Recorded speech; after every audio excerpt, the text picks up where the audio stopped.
Hello friends, welcome to healthy சமையல் vlog. இன்னைக்கு பார்க்க போகிற ஹெல்த்தி ரெசிபி என்னென்னு பார்த்தீங்கன்னா, பருப்பே இல்லாமல் சூப்பரான ஒரு அடை செய்ய போகிறோங்க. ஒரு ஹெல்த்தியான அடை தான் செய்ய போகிறோங்க. ஜவ்வரிசி அடை.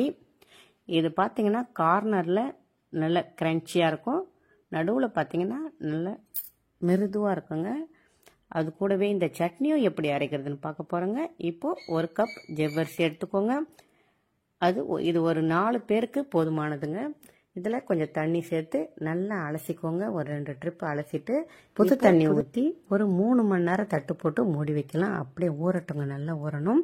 இப்போ உருளைக்கிழங்கு 2 வேக வச்சு நல்லா மசிச்சு வச்சுக்கோங்க. இப்போ ஒரு பேஷன் எடுத்துக்கோங்க. அதில் இந்த மாதிரி ஜவ்வரிசி சேர்த்துடலாம். 3 மணி நேரம் ஊறினதை சேர்த்துட்டு உருளைக்கிழங்கு மசிச்சு வச்சதை இது கூடவே சேர்த்துடலாங்க. இப்போது இதுக்கு ஒரு தாளிப்பு ஒன்று போடணும். வெங்காயம்லாம் அதை எப்படி செய்யறதுன்னு பார்த்துக்கலாம். ஒரு பேன் வச்சு கொஞ்சம் கடுகு, ஒரு 1/4 டீஸ்பூன் கடுகு, 1/4 டீஸ்பூன் சீரகம் சேர்த்துக்கோங்க. சேர்த்துட்டு இஞ்சி ஒரு துண்டு பொடிசாக கட் பண்ணி சேர்த்துக்கோங்க.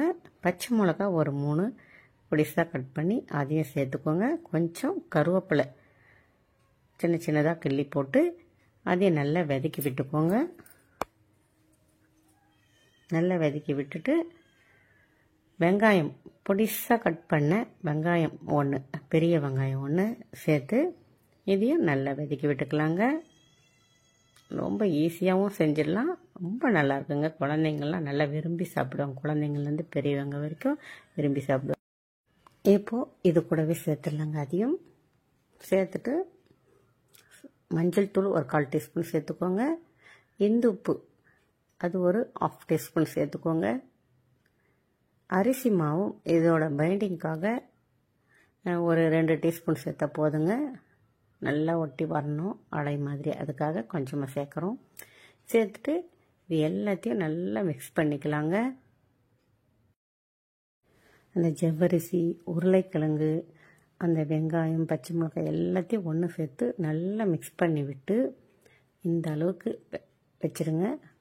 அவ்வளோதாங்க, நல்லா மிக்ஸ் பண்ணியாச்சு. இப்போ நம்ம கையில் நல்லா ஆயில் தடவிக்கோங்க, அது ஒட்டக்கூடாது, அதனால தான். இப்போ உருண்டை பிடிச்சிக்கலாங்க.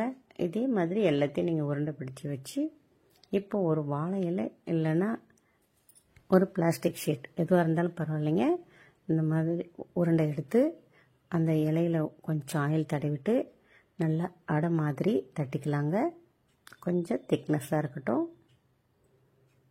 ஓரளவுக்கு திக்னஸாக இருந்தால் போதுங்க. இப்போ தவா எடுத்து அதை சூடுபடுத்திட்டு இந்த வாழை இலையில் இருக்கிற அடையை இதில் சேர்த்துடலாம். பாருங்கள், பெரிய தவான்றதுனால 2 சேர்த்துட்டேன். இல்லைன்னா ஒவ்வொன்றா சுட்டு எடுத்துக்கோங்க.